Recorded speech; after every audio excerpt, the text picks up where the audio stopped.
तो welcome to SPS study point. आप सभी छात्र छात्राओं का आपके अपने YouTube platform SPS study point पर बहुत बहुत स्वागत है। आज की इस वीडियो के माध्यम से बीएससी सेकंड सेमेस्टर केमिस्ट्री का ऑब्जेक्टिव मॉडल पेपर आज हम सॉल्व करने वाले हैं। ये ऑब्जेक्टिव मॉडल पेपर आज का पहला है, यानी कि प्रैक्टिस सेट नंबर फर्स्ट आज से स्टार्ट हो रही है, जिसमें हम 100 क्वेश्चन सॉल्व कराएंगे एमसीक्यू मोड में। सभी यूनिवर्सिटी के स्टूडेंट के लिए मोस्ट इम्पोर्टेंट होगा यह क्लास, क्योंकि दोस्तों लगभग विश्वविद्यालय की जो एग्जाम्स होने हैं इस बार वो ओएमआर पाठ्यक्रम पर होने हैं, ऑब्जेक्टिव पैटर्न पर होने हैं। तो भाई प्रैक्टिस सेट स्टार्ट हो चुकी है। जितना आप एमसीक्यू सॉल्व करेंगे उतना ही आपके लिए इंपॉर्टेंट रहेगा। तो ये दोस्तों आपकी वीडियो है नई शिक्षा नीति के अंतर्गत। तो नई शिक्षा नीति के अंतर्गत सभी यूनिवर्सिटी के जो पाठ्यक्रम हैं वो सेम है, सामान्य है। तो चलिए स्टार्ट करते हैं आज की इस क्लास को और सॉल्व करते हैं प्रैक्टिस सेट नंबर फर्स्ट को। सभी साथी सहयोग करेंगे और वीडियो को लाइक शेयर जरूर कर दीजिएगा अपने सभी साथियों के साथ। देखिए दोस्तों, सेकंड सेमेस्टर में जो आपका पेपर टाइटल है केमिस्ट्री का वो है बायोकेमिस्ट्री एंड फिजियोलॉजी। ओके, जिसमें हम स्टार्ट कर रहे हैं आज प्रैक्टिस सेट फर्स्ट। और पहला क्वेश्चन आपकी स्क्रीन पे है, आरएनए के संश्लेषण के लिए उत्तरदायी। RNA is responsible for the synthesis of. तो दोस्तों ये प्रोटीन के लिए जिम्मेदार है। आरएनए किसके संश्लेषण के लिए जिम्मेदार है? तो प्रोटीन के लिए जिम्मेदार है। आंसर हो जाएगा option number C. RNA protein संश्लेषण में, प्रोटीन सिंथेसिस में मुख्य भूमिका निभाता है, इसलिए सी आंसर इसमें लगाएंगे सही उत्तर। आपका सेकंड क्वेश्चन है, चीनी आधार इकाई कहलाती है the base sugar unit is called. तो बेस शुगर जो है वो है nucleotide. Okay, the base sugar unit is called nucleotide. Option C इस क्वेश्चन में राइट उत्तर है आपका। नेक्स्ट क्वेश्चन प्रश्न नंबर 3, जिसमें है कि दृश्य सीमा की तरंग लंबाई wavelength of visible range is. तो वेवलेंथ विजिबल रेंज जो होगा वो 4000 से 8000 एंगस्ट्रॉम के बीच है, इसलिए आंसर नंबर ए इस क्वेश्चन में आपका सही उत्तर हो जाएगा। चलिए नेक्स्ट क्वेश्चन की तरफ थोड़ा सा फास्टली चलने का प्रयास रहेगा दोस्तों, क्योंकि ज़्यादा से ज़्यादा एमसीक्यू प्रश्नों को आपको सॉल्व कराना है। चौथा क्वेश्चन इसमें है कि सतह रंगीन दिखाई देती है जब सरफेस एपियर कलर्ड व्हेन। तो सतह कब रंगीन दिखाई देती है? प्रकाश का भाग जब अवशोषित हो जाता है। ठीक है, संपूर्ण प्रकाश भाग अवशोषित हो जाता है। आंसर नंबर हो जाएगा यहाँ पर ऑप्शन सी करेक्ट उत्तर। अगला क्वेश्चन है प्रश्न नंबर 5, जिसमें है कि सिलिकॉन्स का सामान्य सूत्र। Silicones have the general formula. Silicones का जो जनरल फार्मूला होता है वो होता है R2SiO N, इसलिए आंसर हो जाएगा ऑप्शन नंबर बी इस क्वेश्चन का राइट उत्तर। अगला क्वेश्चन लेते हैं प्रश्न नंबर 6, इसमें रबर का एकलक है मोनोमर ऑफ रबर इज। तो रबर का एकलक कौन है, यानी मोनोमर कौन है? Isoprene. Okay, monomer of rubber is isoprene. Option C इस प्रश्न में सही उत्तर हो जाएगा। सातवां क्वेश्चन जिसमें है कि आकारहीन ठोस है एंड अमार्फस सॉलिड इज। तो अमार्फस सॉलिड रबर है। रबर क्या है? एक अमार्फस सॉलिड है, इसलिए आंसर हो जाएगा ऑप्शन नंबर बी। और रबर एक अमार्फस सॉलिड है, कोई निश्चित शेप इसका नहीं होता है, ये भी आप इसका ध्यान रखेंगे। नेक्स्ट क्वेश्चन है प्रश्न नंबर 8, इसमें NaCl की क्रिस्टलीय संरचना है। क्रिस्टलीय संरचना ऑफ NaCl इज। तो NaCl की जो क्रिस्टलीय संरचना है वो होती है FCC, यानी कि फेस सेंटर्ड क्यूबिक होती है। इससे ऑप्शन नंबर कौन सा सही हो जाएगा? आपका बी आपका इसमें करेक्ट उत्तर हो जाएगा, फलक इंद्रिय घनीय। ओके, चलिए नेक्स्ट क्वेश्चन प्रश्न नंबर 9। सभी साथी वीडियो को शेयर कर दिए अपने सभी साथियों के साथ, और जो भी हमारे इस चैनल पर नए हैं आप सबसे मेरा रिक्वेस्ट है चैनल को सब्सक्राइब जरूर कर लीजिएगा। 9 नंबर क्वेश्चन जिसमें है मूत्र में शर्करा का पता लगाने के लिए प्रयुक्त अभिकर्मक कौन सा है? तो दोस्तों the reagent with which may be used in detection of sugar in urine is। तो बेनेडिक्ट विलेन का प्रयोग किया जाता है। किस विलेन का? तो बेनेडिक्ट विलेन का प्रयोग किया जाता है मूत्र में शर्करा का पता लगाने के लिए। आंसर हो जाएगा ऑप्शन नंबर बी 9 नंबर प्रश्न का उत्तर। गठन कराने पर माल्टोज देता है, माल्टोज ऑन हाइड्रोलिसिस गिव। तो याद रखेंगे कि जब माल्टोज का हाइड्रोलिसिस कराया जाता है तो ग्लूकोज के 2 अणु प्राप्त होते हैं, इसलिए आंसर हो जाएगा ऑप्शन नंबर डी करेक्ट उत्तर।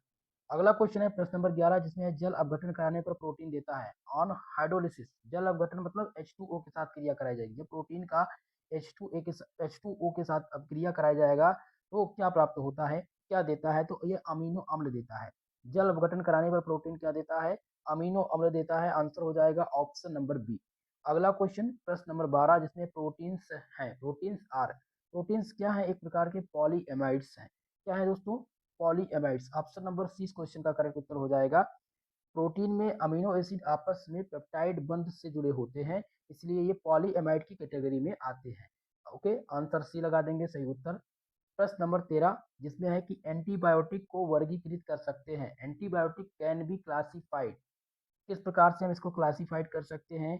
तो हम उनके स्पेक्ट्रा के आधार पर according to their spectra, according to their board west spectrum या according to their chemical structure, इन सब के आधार पर हम इसको वर्गीकृत कर सकते हैं। इसलिए 13 नंबर प्रश्न में जो सही उत्तर हो जाएगा आंसर नंबर डी। अगला क्वेश्चन प्रश्न नंबर 14 जिसमें दर्द में राहत देने के लिए उपयोग की जाने वाली दवा, the drugs which is use to relieve pen.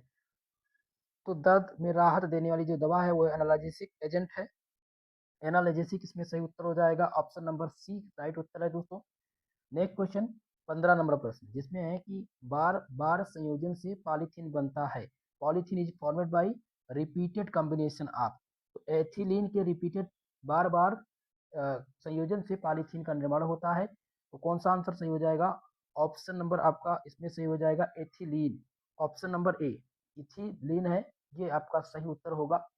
16 number question जिसमें प्रश्न है कि वाइनिल बहुलकीकरण को इस रूप में भी जाना जाता है, vinyl poly polymerisation also known as, तो इसको मुक्त मूलक बहुलकीकरण के रूप में भी जाना जाता है, यानी कि फ्री रेडिकल पॉलीमराइजेशन के रूप में भी जाना जाता है। तो 16वें क्वेश्चन का जो सही उत्तर हो जाएगा ऑप्शन नंबर ए।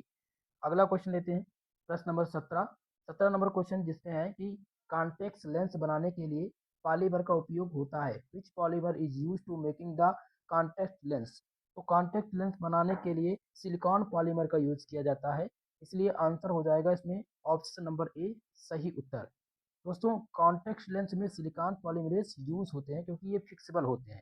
ऑक्सीजन जो होता है वो प्रोबेबिलिटी अच्छी होती है, इसलिए आंखों के लिए सुरक्षित होती है। ठीक है, तो इसको भी आप ध्यान रखेंगे कि ये जो सिलिकॉन्स होते हैं ये क्या होते हैं, फिक्सिबल होते हैं।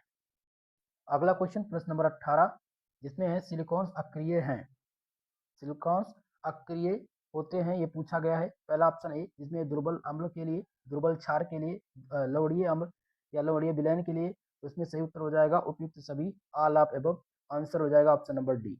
प्रश्न नंबर 19 जिसमें निम्नलिखित में से कौन सा आकृष्टीय ठोस है? तो सोडियम क्लोराइड, सोडियम क्लोराइड ये क्या है आपका?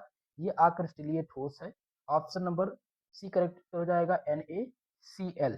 ओके, चलिए नेक्स्ट क्वेश्चन है प्रश्न नंबर 20वां क्वेश्चन है ब्रेक्स का समीकरण, द ब्रेक्स इक्वेशन इज, तो ब्रेक्स का इक्वेशन है n lambda equal to 2d sine theta, option number A इस प्रश्न में सही उत्तर हो जाएगा।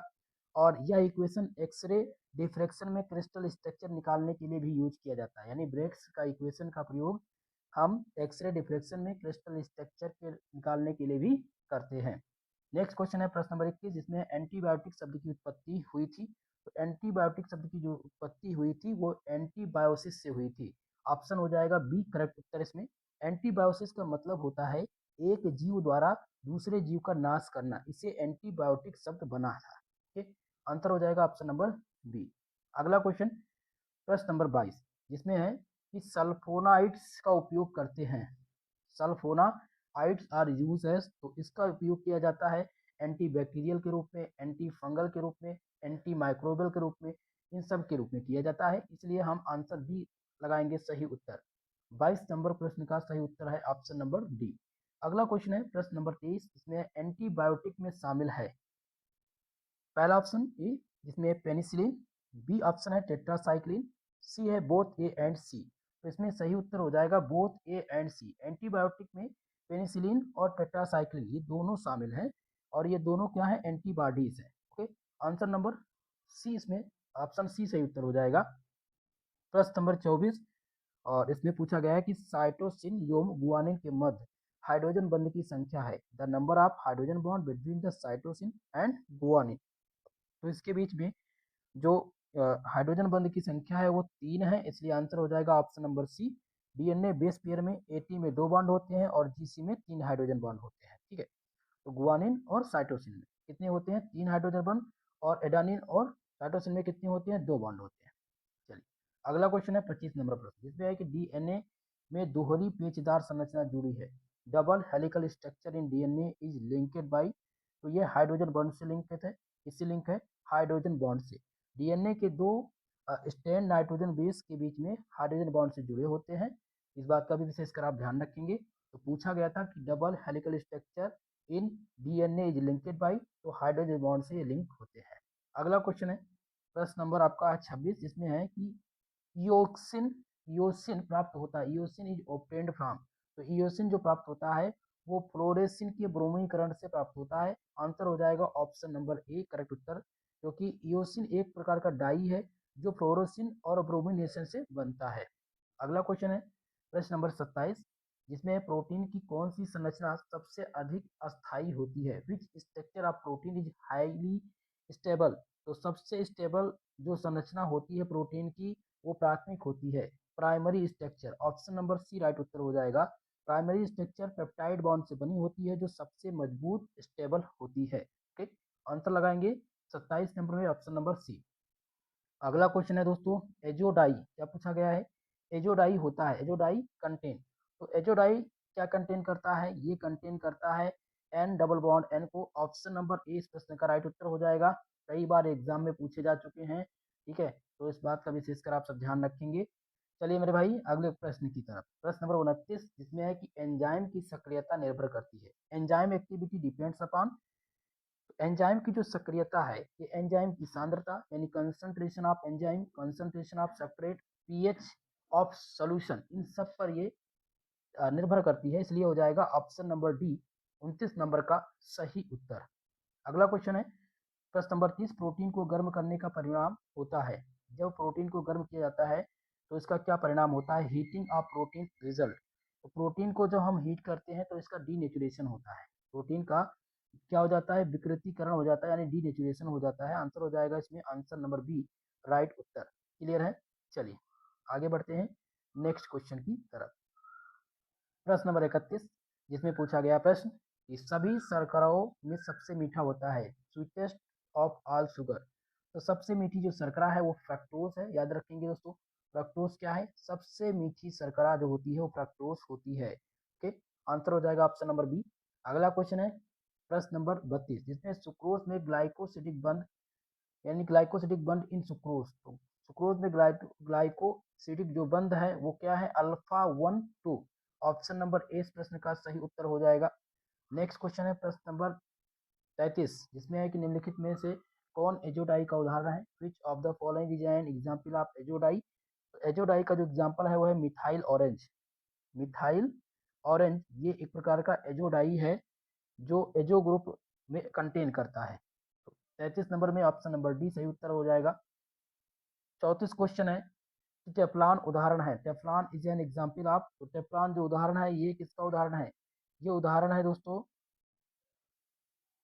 बिस्मांगी बहुलक और समांगी बहुलक का, ए एंड सी माफ कीजिएगा, योगात्मक addition homopolymer and addition polymer होगा इसमें, ठीक है, हेट्रो पॉलीमर नहीं होगा, इसलिए हो जाएगा both A and C.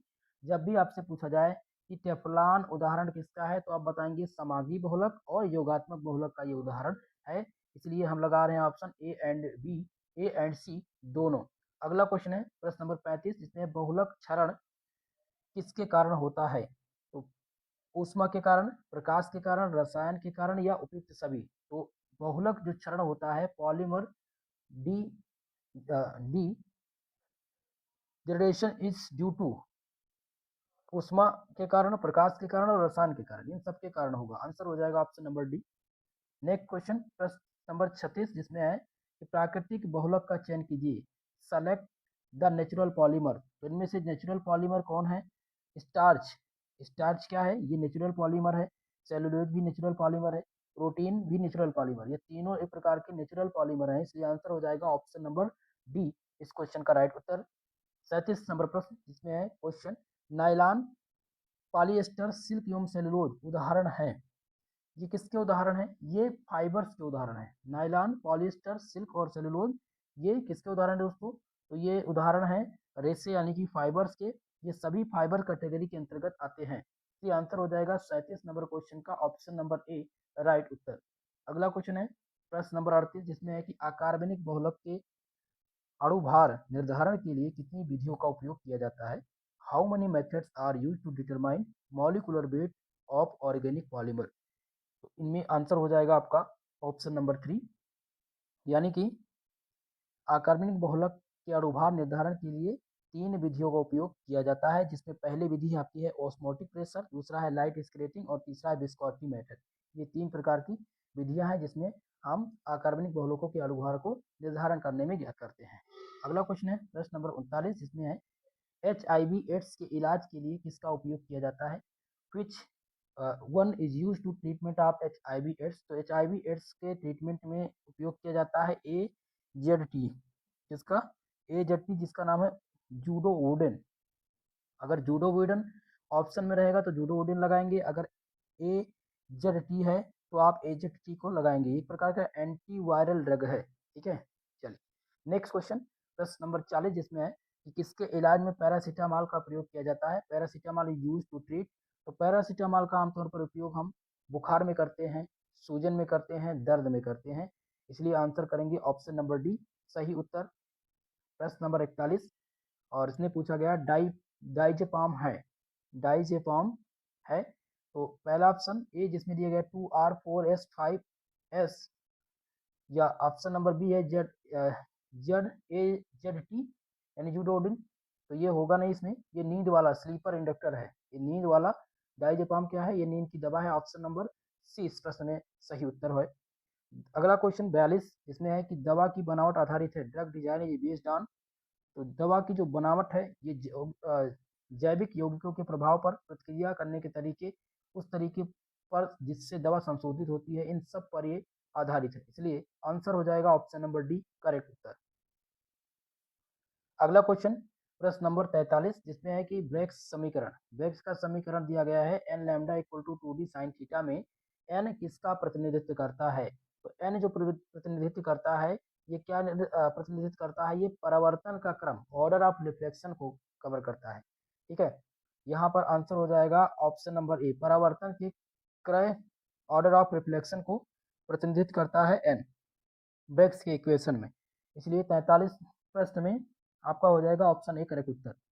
Next question है प्रश्न नंबर 44, जिसमें पूछा गया है कि क्रिस्टलीय ठोस रखता है, क्रिस्टलाइन सॉलिड है, निश्चित आकार होता है इनके पास, अस्पष्ट धार होता है, या फिर उपयुक्त में से सभी, उपयुक्त सभी होता है। चलिए जल्दी से बताने का प्रयास कीजिएगा इस क्वेश्चन का आंसर।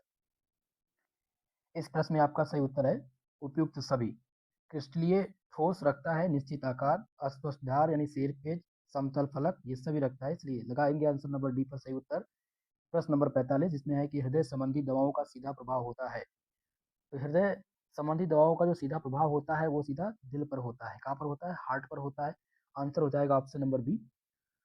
यहाँ पर जो हृदय शब्द दिया गया हार्ट, ये रक्त वाहिकाओं से संबंधित है, इसलिए इन दवाओं का प्राथमिक कार्य होता है हृदय की कार्य प्रणाली को ठीक करना। अगला क्वेश्चन है क्लोरोमफेनिकॉल है, क्लोरोमफेनिकॉल इस, ये एक प्रकार का एंटीबायोटिक एजेंट है, क्या भैया? एंटीबायोटिक एजेंट, इसलिए ऑप्शन बी सही उत्तर है। क्लोरोमफेनिकॉल एक शक्तिशाली एंटीबायोटिक दवा है जिसका उपयोग हम बैक्टीरिया से होने वाले गंभीर संक्रमण जैसे टाइफाइड के इलाज में करते हैं। क्लियर है। अगला क्वेश्चन प्रश्न नंबर 47, न्यूक्लियोटाइड में शर्करा अणु है, the sugar molecule in nucleotide is, यानी न्यूक्लियोटाइड में शर्करा अणु है तो ये पेंटोज है। ऑप्शन नंबर सी इस प्रश्न का सही उत्तर है। न्यूक्लियोटाइड जो डीएनए आरएनए से बनते हैं, इसमें 5 कार्बन वाली शर्करा होती है जिसे पेंटोज शुगर कहा जाता है, जिसे क्या कहा जाता है? Pentose sugar. ओके, एक बार और इसको समझाने का प्रयास करेंगे क्योंकि बार बार रिपीट होता है। क्वेश्चन था कि न्यूक्लियोटाइड में शर्करा अणु है तो पेंटोज शर्करा अणु है, और न्यूक्लियोटाइड जो है ये डीएनए और आरएनए से बनते हैं, इसमें 5 कार्बन वाली शर्करा होती है जिसे पेंटोज शुगर कहा जाता है। अगला क्वेश्चन है 48 नंबर क्वेश्चन, जिसमें डीएनए की संरचना है, द स्ट्रक्चर ऑफ डीएनए। तो डीएनए की जो संरचना है दोहरी पेचदार डबल हेलिकल संरचना होती है, इसलिए आंसर हो जाएगा ऑप्शन नंबर ए। वाटसन और क्रिक ने इस संरचना को दिया था, और वाटसन और क्रिक के अनुसार डीएनए की संरचना 2 धागों वाली घुमावदार सीढ़ी की तरह होती है जिसे डबल हेलिक्स कहते हैं। ओके, चलिए अगला क्वेश्चन प्रश्न नंबर 49, जिसमें है कि इंडी गाइड रंजक किसके व्युत्पन्न है? तो ये एंडोल के व्युत्पन्न होते हैं, इसके एंडोल के व्युत्पन्न है, यानी indigoid dyes are the derivatives of. तो ये डेरिवेटिव किसके होते हैं? ये एंडोल के होते हैं। एंडोल जिसे हम इंडिगो कहते हैं, इंडिगो मतलब होता है नील, जिससे उससे जुड़े जो रंजक हैं वो रासायनिक रूप से एंडोल रिंग संरचना प्राप्त करते हैं। तो यहाँ पर आंसर हो जाएगा सी। 50 नंबर क्वेश्चन है, फिनोलेप्थीन उदाहरण है। फिनोलेप्थीन इज एन एग्जाम्पल ऑफ, तो एग्जाम्पल है थैलिक रंजक का। इसका उदाहरण है थैलिक रंजक का उदाहरण है। और फिनोलेप्थीन को थैलिक एनहाइड्राइड और फिनोल के मिश्रण से तैयार किया जाता है, इसलिए इसे थैलिन रंजक की श्रेणी में रखा जाता है। 50 नंबर में ऑप्शन नंबर बी राइट उत्तर होगा।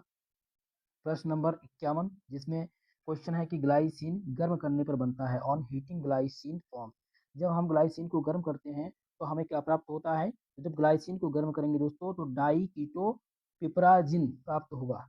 डाई कीटो पिपराजिन प्राप्त होता है। आंसर हो जाएगा इसमें ऑप्शन नंबर बी। अगला क्वेश्चन, प्रश्न नंबर 52, जिसमें पूछा गया कि कौन सा एक यौगिक, 52 नंबर क्वेश्चन है, कौन सा एक यौगिक उभयनिष्ठ आयन का निर्माण करता है? तो उभयनिष्ठ आयन का जो निर्माण करता है वह है अमीनो अम्ल। अमीनो अम्ल क्या करता है? उभयनिष्ठ आयन का निर्माण करता है, जो कि एक ही अणु के भीतर अम्लीय एसिड और क्षारीय बेस दोनों समूह होते हैं, जिसमें ये ज्विटर आयन बनाता है, जिसमें प्लस और माइनस दोनों चार्ज होते हैं। ओके, चलिए अगला क्वेश्चन, प्रश्न नंबर 53, इसमें है कि किसके निर्माण में फिनोल का उपयोग किया जाता है? Phenol is used in the manufacture of, तो फिनोल का उपयोग हम करते हैं बैकेलाइट बनाने में। आंसर हो जाएगा ऑप्शन नंबर सी करेक्ट उत्तर। फिनोल और फार्मेल्डिहाइड के बीच होने वाली जो रासायनिक क्रिया है या क्रिया है, उससे बैकेलाइट यानी प्लास्टिक बनता है, जिसका उपयोग हम बिजली की स्विच बनाने में प्रयोग करते हैं। अगला क्वेश्चन है दोस्तों प्रश्न नंबर 54, जिसमें टेरिलीन उदाहरण है। क्या पूछा गया है? टेरिलीन उदाहरण है। तो टेरिलीन एक प्रकार का पॉली एस्टर का उदाहरण है। किसका उदाहरण है? पॉली एस्टर, यानी ऑप्शन नंबर ए 54 नंबर प्रश्न का सही उत्तर हो जाएगा।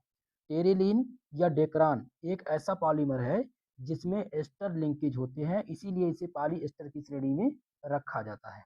नेक्स्ट क्वेश्चन है प्रश्न नंबर 55, जिसमें प्रश्न है कि नाइलॉन 66 में उपस्थित सबसे महत्वपूर्ण आणविक बल, the most important intermolecular force present in nylon 66, तो इसमें जो प्रेजेंट होते हैं वो हाइड्रोजन बॉन्ड प्रेजेंट होते हैं, hydrogen bond. Okay, option number B correct उत्तर हो जाएगा इस प्रश्न में। नाइलॉन 66 में उपस्थित सबसे महत्वपूर्ण अंतराणुक बल जो है वो हाइड्रोजन बॉन्ड है। अगला क्वेश्चन है प्रश्न नंबर 56, जो बार बार रिपीट होता है, जिगलर नाटा उत्प्रेरक। जिगलर नाटा कैटालिस्ट इनमें से कौन सा है? तो दोस्तों जिगलर नाटा कैटालिस्ट है आपका R3AlTiCl4, ये आपका जिगलर नाटा कैटालिस्ट है। और ये बहुत ही महत्वपूर्ण औद्योगिक उत्प्रेरक है, जो टाइटेनियम टेट्राक्लोराइड और एल्यूमिनियम एल्काइड का मिश्रण होता है। इसका उपयोग हम पॉलीथीन बनाने में करते हैं। ओके, तो अगर आपसे पूछा जाए कि जिगलर नाटा उत्प्रेरक का जो कैटालिस्ट है, इसका उपयोग हम किसके निर्माण में करते हैं? तो पॉलीथीन के निर्माण में जिगलर नाटा उत्प्रेरक का प्रयोग किया जाता है। 57 नंबर क्वेश्चन, जिसमें टेफ्लॉन को निम्न के बहुलकीकरण द्वारा तैयार किया जाता है। Teflon is prepared by the polymerisation of, तो किसके बहुलकीकरण के लिए इसका तैयार किया जाता है? टेट्राफ्लोरोइथिलीन। यहाँ पर आंसर हो जाएगा ऑप्शन नंबर ए। टेफ्लॉन को हम टेट्राफ्लोरोइथिलीन के बहुलकीकरण के द्वारा तैयार करते हैं। ओके, और इसका रिएक्शन क्या होता है? Tetrafluoroethylene F2C double bond CF2, ये जब अणु आपस में जुड़ते हैं तो टेफ्लॉन बनता है, जो नॉन स्टिक बर्तनों में प्रयोग किया जाता है। अगला क्वेश्चन है 58, क्वेश्चन नंबर 58, न्यूक्लियोसाइड के संदर्भ में सही है। Which is correct in reference of nucleoside. Nucleoside के संबंध में सही है कि शर्करा प्लस शुगर बेस, शर्करा प्लस क्षार इसमें होता है, इसलिए आंसर हो जाएगा ऑप्शन नंबर ए। ठीक है, जब शर्करा यानी शुगर और नाइट्रोजन युक्त क्षार यानी बेस जुड़ते हैं तो उसे न्यूक्लियोसाइड कहते हैं। यदि इसमें फास्फेट ग्रुप भी जुड़ जाए तो यह न्यूक्लियोटाइड हो जाएगा। फास्फेट यानी कि जैसे शर्करा और क्षार था, अगर फास्फोरिक अम्ल जुड़ जाता तो ये न्यूक्लियोटाइड हो जाता। न्यूक्लियोसाइड में केवल शर्करा और क्षार जुड़ेंगे। ठीक, तो ये ध्यान रखेंगे इतना अंतर। और दोनों क्वेश्चन आते हैं, कभी कभी पूछा जाता है कि न्यूक्लियोसाइड के संदर्भ में सही है तो शुगर प्लस बेस होगा, अगर न्यूक्लियोटाइड पूछा जाएगा तो sugar base plus phosphoric acid होगा। क्लियर है? चलिए अगला क्वेश्चन है प्रश्न नंबर 59, जिसमें न्यूक्लिक अम्ल है। न्यूक्लिक अम्ल इनमें से कौन सा है? तो जैविक बहुलक बायोलॉजिकल पॉलीमर जो है ये न्यूक्लिक अम्ल है। आंसर हो जाएगा ऑप्शन नंबर बी राइट उत्तर। नेक्स्ट क्वेश्चन है प्रश्न नंबर 60, जिसमें डीएनए उपस्थित होता है। डीएनए इज प्रेजेंट इन, तो डीएनए कहाँ पर उपस्थित होता है दोस्तों? तो ये जो उपस्थित होता है ये नाभिक और माइट्रोकांड्रिया दोनों में, नाभिक यानी न्यूक्लियस और माइट्रोकांड्रिया दोनों में होता है डीएनए। आंसर हो जाएगा आपका ऑप्शन नंबर सी करेक्ट उत्तर। 61 नंबर क्वेश्चन, जिसमें है कि अंतः केंद्रीय घनीय एकक कोष्ठिका में एक परमाणु की उप सहसंयोजक संख्या, coordination number of an atom in body centred cubic unit is, तो इस हो जाएगा 8। देखिए बीसीसी यानी बॉडी सेंटर्ड संरचना में केंद्र में बैठा एक परमाणु जो अपने चारों तरफ 8 कोनों पर स्थित परमाणुओं के संपर्क में रहता है, इसलिए इसकी संख्या जो होती है वो 8 होती है। नेक्स्ट क्वेश्चन 62, जिसमें है CSCl की संरचना, स्ट्रक्चर ऑफ CSCl। तो CSCl की जो संरचना होती है वो क्या होती है, बॉडी सेंटर्ड क्यूबिक होती है। बॉडी यानी कि BCC, body centred cubic. Option number ए सही उत्तर हो जाएगा, अंतः केंद्रीय घनीय। 63 नंबर प्रश्न, जिसमें है कि एथिलीन ग्लाइकाल के साथ डाई मिथाइल टेट्रेथैलेट की क्रिया से प्राप्त होती है। Ethylene glycol react with dimethyl terephthalate to form, तो ये क्या देता है, ये देता है डेक्रान। क्या देता है दोस्तों, डेक्रान देता है। ऑप्शन नंबर सी करेक्ट उत्तर हो जाएगा। यानी कि जब इन दोनों के बीच में बहुलकीकरण होता है, किसके बीच में, एथिलीन ग्लाइकाल और डाई मिथाइल टेट्रेथैलेट, तो इससे जो प्राप्त होता है वो डेक्रान मिलता है। क्या मिलता है, डेक्रान। ओके, जिसे टेरिलीन भी कहा जाता है। अगला क्वेश्चन, प्रश्न नंबर 64, जिसमें है कि निम्नलिखित में से ऊष्मा जमाव बहुलक है, which of the following is thermosetting plastic. इनमें से थर्मोसेटिंग प्लास्टिक कौन सा है, तो दोस्तों बैकेलाइट बहुत ही अच्छा एग्जाम्पल होता है किसका, थर्मोसेटिंग प्लास्टिक का। आंसर हो जाएगा option number B. 65 number question, जिसमें है ऑर्लान किसके बहुलकीकरण से प्राप्त होता है। Orlon is prepared by the polymerisation of, Orlon प्राप्त होता है वाइनिल साइनाइड के बहुलकीकरण से। किससे प्राप्त होता है, वाइनिल साइनाइड के बहुलकीकरण से ऑर्लान प्राप्त होता है। आंसर हो जाएगा ऑप्शन सी इसमें सही उत्तर। प्रश्न नंबर 66, जिसमें है RBR का निर्माण होता है, माफ कीजिएगा SBR इज प्रिपेयर्ड फ्रॉम। तो SBR का जो निर्माण होता है वो होता है स्टेरीन एवं ब्यूटाडाइन से। किससे होता है, साइटरीन और ब्यूटाडाइन से SBR का निर्माण होता है। SBR का पूरा नाम है साइटरीन ब्यूटाडाइन रबर। यह इन दोनों मोनोमर्स को पॉलीमराइजेशन से बनता है। Okay, option number A correct उत्तर हो जाएगा। तो अगर पूछा जाए कि SBR का फुल फॉर्म क्या है, तो इस बार SBR का जो फुल फॉर्म है वह है साइट्रीन ब्यूटाडाइन रबर। ओके, चलिए अगला क्वेश्चन है प्रश्न नंबर 67, जिसमें ज्यूटर आयन का अस्तित्व है। ज्यूटर आयन एग्जिट इन, तो ज्यूटर आयन कहाँ पर एग्जिट होते हैं, अमीनो अम्ल में। ज्यूटर आयन कहाँ पर होते हैं, अमीनो अम्ल में एग्जिट होते हैं। ऑप्शन नंबर ए इस क्वेश्चन का राइट उत्तर है। 68 नंबर प्रश्न ध्यान दीजिएगा, क्या है दोस्तों, दो अमीनो अम्ल एक साथ संयुक्त होकर देते हैं, two amino acid combine together to form dipeptide, या फिर RNA प्रोटीन या DNA। तो इनमें से सही उत्तर आपका हो जाएगा option number A, dipeptide. दो अमीनो अम्ल एक साथ संयुक्त होकर के डाई पेप्टाइड देते हैं। प्रश्न नंबर 69, जिसमें है 2A अनुपाते 3B अनुपाते C, अंतः खंड के लिए बेस घातांक क्या होंगे। तो इसका जो बेस घातांक होगा वो हो जाएगा 231 हो जाएगा। क्या हो जाएगा, 231। ऑप्शन नंबर ए करेक्ट उत्तर है, क्योंकि बेस सूचकांक सीधे तौर पर अक्ष पर काटे गए अंतः खंडों के गुणांक कॉफिशिएंट होते हैं।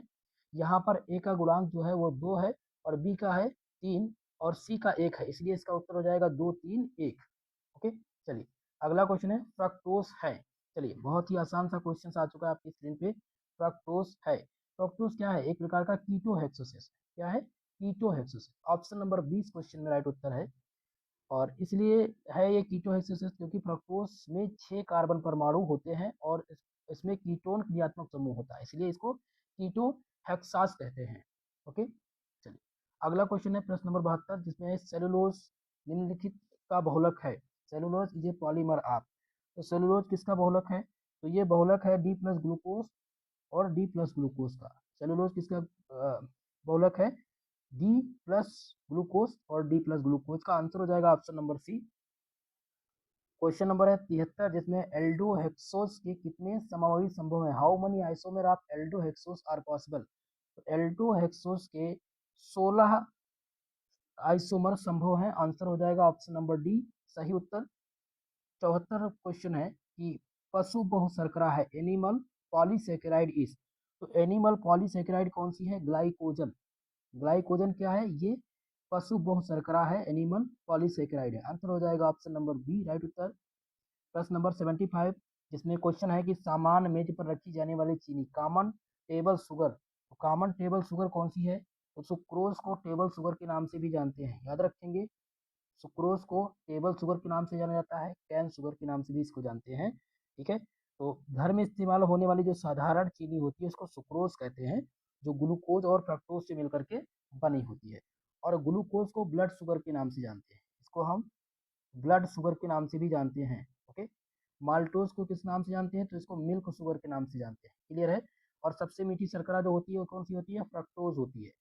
चलिए, अगला क्वेश्चन है प्रश्न नंबर 76, जिसमें है कि एक जब ग्लूकोज ब्रोमीन जल से क्रिया करता है तो मुख्य उत्पाद के रूप में प्राप्त होता है। तो जब ग्लूकोज का हम ब्रोमीन जल से क्रिया कराते हैं तो हमें ग्लूकोनिक अम्ल प्राप्त होता है। कौन सा अम्ल मिलता है? ग्लूकोनिक अम्ल। ऑप्शन नंबर सी इस क्वेश्चन का करेक्ट उत्तर हो जाएगा, क्योंकि ब्रोमीन जल हल्का ऑक्सीजन है जो ग्लूकोज के एल्डिहाइड यानी CHO को कार्बोक्सिलिक समूह COOH में बदल देता है, जिससे ग्लूकोनिक एसिड बन जाता है। क्लियर है? चलिए, अगला क्वेश्चन 77, जिसमें दिया गया है क्वेश्चन नंबर 77, स्टार्च है। स्टार्च क्या है? तो स्टार्च एक प्रकार का एमाइलोज यूम एमाइलोपेक्टिन का मिश्रण है, mixture of amylose and amylopectin. Answer हो जाएगा option number A correct Uttar. Next question प्रश्न नंबर 78, जिसमें पूछा गया है कि न्यूक्लिक अम्ल के निर्माण खंड हैं, building block of nucleic acid are. तो building block of nucleic acid जो है वो है न्यूक्लियोटाइड्स। क्या है? Nucleotides. Option number A correct उत्तर इसमें हो जाएगा, क्योंकि जैसे प्रोटीन अमीनो एसिड से बने होते हैं वैसे ही DNA और RNA न्यूक्लिक अम्ल के कई सारे न्यूक्लियोटाइड से जुड़ने से बनते हैं। जो कई सारे न्यूक्लियोटाइड इसमें जुड़ते हैं तो DNA और RNA का निर्माण होता है। अगला क्वेश्चन है प्रश्न नंबर 79, जिसमें है DNA का मॉडल सर्वप्रथम किसके द्वारा दिया गया था? तो DNA का मॉडल जो दिया गया था वो वाटसन एंड क्रिक के द्वारा दिया गया था। ठीक है, आंसर इसमें हो जाएगा ऑप्शन नंबर बी करेक्ट उत्तर। जेम्स वाटसन और फ्रांसिस क्रिक ने कब दिया था इस मॉडल को? तो 1953 में इस मॉडल को दिया था। ठीक है, और इस संरचना को डबल हेलिक्स मॉडल के नाम से दुनिया में मशहूर किया गया था। क्लियर है? अगला क्वेश्चन प्रश्न नंबर 80, इसमें है कि NaCl क्रिस्टल में एक Na प्लस आयन के कितने Cl आयनों से घिरा होता है? N plus Na ion in NaCl crystal surrounded by how many Cl cations are? तो इनमें से सही उत्तर कौन सा हो जाएगा भाई? सही उत्तर हो जाएगा आपका ऑप्शन नंबर डी यानी 6 Cl की आवश्यकता होती है। आंसर हो जाएगा डी आंसर। अगला है 81 नंबर क्वेश्चन, जिसमें है कि एक क्रिस्टल की फलक वाइज घातांक जो दिया गया 1 इनफाइनाइट 1 अनुपाती इनफाइनाइट अनुपाती इनफाइनाइट, तब इसकी मिलर घातांक क्या होगी? तो इसकी मिलर घातांक जो होगी वो कितनी होगी? वो 100 होगी। आंसर हो जाएगा ऑप्शन नंबर ए इस प्रश्न में सही उत्तर। प्रश्न नंबर 82, इसमें पूछा गया है कि अक्ष की सममित त्रिक कहलाती है, axis of symmetry called trade if.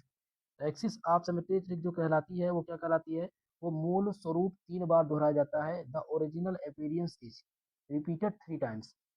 Next question है प्रश्न नंबर आपका है 83, जिसमें है कि निम्न परीक्षण से प्रोटीन की पहचान कर सकते हैं। Protein can be deleted by the following test. तो इसमें सही उत्तर हो जाएगा आंसर नंबर डी उपयुक्त सभी। देखिए, protein can be detected by the following test. Protein का परीक्षण या परीक्षण से हम प्रोटीन की पहचान तो बायोयूरेट परीक्षण, बायोरेट परीक्षण, मॉलिस परीक्षण और निन हाइड्रोजन परीक्षण के द्वारा हम प्रोटीन का परीक्षण कर सकते हैं। Okay, answer number D correct उत्तर हो जाएगा। प्रश्न नंबर है 84, जिसमें है बायोरेट परीक्षण में कौन सा रंग प्राप्त होता है? तो बायोरेट परीक्षण में हमें नीला बैगनी रंग, कौन सा? नीला बैगनी रंग प्राप्त होता है। आंसर हो जाएगा ऑप्शन नंबर 20 क्वेश्चन का राइट उत्तर। प्रश्न नंबर 85, जिसमें है कि निम्नलिखित में से कौन सा विद्युत का अच्छा सुचालक है? Which one is good conductor of electricity? तो गुड कंडक्टर है इलेक्ट्रिसिटी का कौन? तो इनमें से धात्विक क्रिस्टल, मेटालिक क्रिस्टल, ये अच्छा विद्युत का सुचालक है। आंसर हो जाएगा सी ऑप्शन करेक्ट उत्तर। अगला प्रश्न नंबर 86, जिसमें है कि मानव शरीर में सबसे प्रचुर मात्रा में पाया जाने वाला प्रोटीन कौन सा है? Most abundant protein in human body is. तो मानव शरीर में सबसे प्रचुर मात्रा में पाया जाने वाला जो प्रोटीन है वो है ग्लाइकोजन। ग्लाइकोजन मानव शरीर में सबसे अधिक मात्रा में पाई जाती है और यह ग्लाइकोजन क्या है? एक प्रकार का प्रोटीन है। अगला क्वेश्चन है प्रश्न नंबर 88, जिसमें है कि जीवनप्रद अमीनो अम्ल इनमें से कौन सा है? जीवनप्रद अमीनो अम्ल इनमें से कौन सा है? तो लाइसिन। लाइसिन क्या है? जीवनप्रद अमीनो अम्ल है। Viral amino acid is whittle, माफ कीजिएगा, whittle amino acid is lysine. प्रश्न नंबर 89 जिसमें पूछा गया है, क्वेश्चन है, मिथाइल ऑरेंज उदाहरण है। Methyl orange is example of. तो मिथाइल ऑरेंज किसका उदाहरण है दोस्तों? ये उदाहरण है एजोरंजक का। एजोरंजक का उदाहरण है। आंसर हो जाएगा ऑप्शन नंबर सी। क्वेश्चन 90 जिसमें क्वेश्चन है कि एक रंगीन यौगिक का रंजक के रूप में व्यवहार करने के लिए उसमें होना चाहिए, for a coloured compound to have as dye it must contain. तो इसके पास क्या कंटेन होना चाहिए? इनके पास होना चाहिए क्रोमोफोर। क्या होना चाहिए? क्रोमोफोर। ऑप्शन हो जाएगा ए करेक्ट उत्तर इस प्रश्न का। 91 क्वेश्चन है कि निम्नलिखित में से रंजक कौन सा है? Which of the following is dye. तो इनमें से जो रंजक है, मिथाइल ऑरेंज, मिथाइल ऑरेंज भी रंजक है। ऑरेंज फर्स्ट ये भी एक प्रकार का रंजक है। और एनिलीन पीला, एनिलीन येलो, ये भी एक प्रकार का रंजक है। तो इसलिए आंसर हो जाएगा ऑप्शन नंबर डी। उपयुक्त सभी, ये सभी क्या है? एक प्रकार के रंजक की श्रेणी में आते हैं। 92 नंबर क्वेश्चन है, डिटॉल के निर्माण में शामिल है, the formation of Dettol contain. तो डिटॉल के निर्माण में जो सम्मिलित हैं वो है क्लोरो जाइलिनाल और टेरिपेनल एल्कोहल, ये सभी इसमें सम्मिलित हैं। आंसर हो जाएगा ऑप्शन नंबर डी सही उत्तर।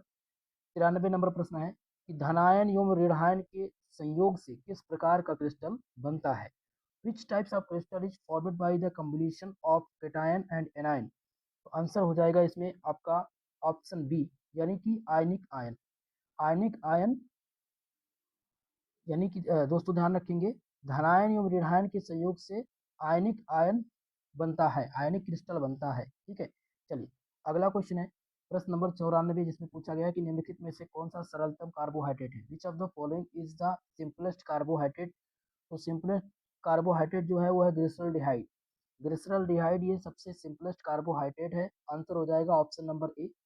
अगला क्वेश्चन है प्रश्न नंबर 95 जिसमें पूछा गया क्वेश्चन कि निम्नलिखित में से कौन सा पृथ्वी पर सबसे प्रचुर मात्रा में पाया जाने वाला जैविक अणु है? Which of the following is the most evident biomolecule on the earth. तो बायो प्राकृतिक रूप से पृथ्वी पर सबसे प्रचुर मात्रा में पाया जाने वाला प्राकृतिक रूप से जो जैविक अणु है वो कौन है? कार्बोहाइड्रेट। कार्बोहाइड्रेट सबसे प्रचुर मात्रा में पृथ्वी पर पाया जाता है। आंसर हो जाएगा ऑप्शन बी। अगला क्वेश्चन है प्रश्न नंबर 96 जिसमें प्रश्न पूछा गया है कि निम्नलिखित में से कौन सा प्राकृतिक बहुलक की श्रेणी में नहीं होता है? तो प्राकृतिक बहुलक की श्रेणी में सेलुलोज आता है, स्टार्च आ जाता है, सेलुलोज, स्टार्च और आरएनए ये आता है, लेकिन रेयान इसमें नहीं आता है। रेयान प्राकृतिक बहुलक की श्रेणी में नहीं आता है। आंसर हो जाएगा सी इसमें राइट उत्तर। अगला क्वेश्चन है प्रश्न नंबर 97 इसमें है कि ऐसा कृत्रिम बहुलक जिसका निर्माण क्रेप्रोलेक्टम का उपयोग करता है, synthetic polymer prepare using the caprolactam is known as. तो इसको जाना जाता है किस नाम से? इसको नायलॉन 6 के नाम से जानते हैं हम। ऑप्शन नंबर ए करेक्ट उत्तर हो जाएगा। ऐसा कृत्रिम बहुलक जिसका निर्माण के प्रोलेक्टम का उपयोग कर होता है, तो नायलॉन 6 का उपयोग नायलॉन 6 का निर्माण होता है क्रेप्रोलेक्टम का उपयोग करके। अगला क्वेश्चन है 68 नंबर प्रश्न जिसमें ब्यूना एस में एस संदर्भित करता है। ब्यूना एस में एस क्या संदर्भित करता है? तो एस साइट्रीन को संदर्भित करता है। ब्यूना एस में एस साइट्रीन को संदर्भित करता है। आंसर हो जाएगा ऑप्शन नंबर सी। अगला क्वेश्चन है प्रश्न नंबर 99 जिसमें है क्रिस्टल संरचना में विब्रिस जालकों की संख्या कितनी है? What is the total number of Brevis lattice in the crystal structure. तो इसमें टोटल कुल जो संख्या है ब्रेविस जालकों की वो कितनी है? तो वो 14 है। आंसर नंबर सी में राइट उत्तर हो जाएगा। 100 नंबर क्वेश्चन है कि निम्नलिखित में से कौन सा खाद्य उत्पादन प्रोटीन की मात्रा अधिक रखता है? Which of the following food products are high in protein content. Option number इसमें ए करेक्ट उत्तर हो जाएगा। टोफू एवं अंडा, टोफू एवं अंडा ये खाद्य उत्पादन प्रोटीन की अधिक मात्रा में रखता है। आंसर हो जाएगा ऑप्शन नंबर ए। दोस्तों आज की इस क्लास में हमने 100 क्वेश्चन को सॉल्व कर लिया है प्रैक्टिस सेट नंबर फर्स्ट में। कल हम नेक्स्ट क्लास में 100 एमसीक्यू प्रश्न की क्या लेकर के और आएंगे, जिसमें हम नेक्स्ट मॉडल पेपर को डिस्कस करेंगे। सेम इतने टाइम पर, यही टाइम पर आप सबकी क्लास चलाई जाएगी। और आप सब लोग वीडियो को शेयर कर दीजिएगा अपने सभी साथी के साथ। बाकी दोस्तों आप ये वीडियो कहाँ से देख रहे हैं, किस डिस्ट्रिक्ट से देख रहे हैं, किस जिले से देख रहे हैं, कमेंट करके जरूर बताने का प्रयास कीजिएगा। ओके। और विश्वविद्यालय का नाम भी अपने लिखिएगा कि आप किस विश्वविद्यालय के स्टूडेंट हैं, ताकि एक जो पॉजिटिव बिहेवियर है वो आपके और हमारे बीच में बनता रहे। जब आप कमेंट करेंगे तो भी आपका पता चल सकेगा कि आपकी राय क्या है, आपके थॉट क्या हैं इस क्लास के अबाउट। तो जो भी आपकी राय है कमेंट बॉक्स में शेयर कीजिएगा। इसका पीडीएफ आपको मिल जाएगा हमारे टेलीग्राम चैनल पर, जिसका लिंक डिस्क्रिप्शन बॉक्स में दिया गया है। ओके, तो आज के लिए बस इतना ही, मिलते हैं नेक्स्ट वीडियो में, तब तक के लिए जय हिंद जय भारत।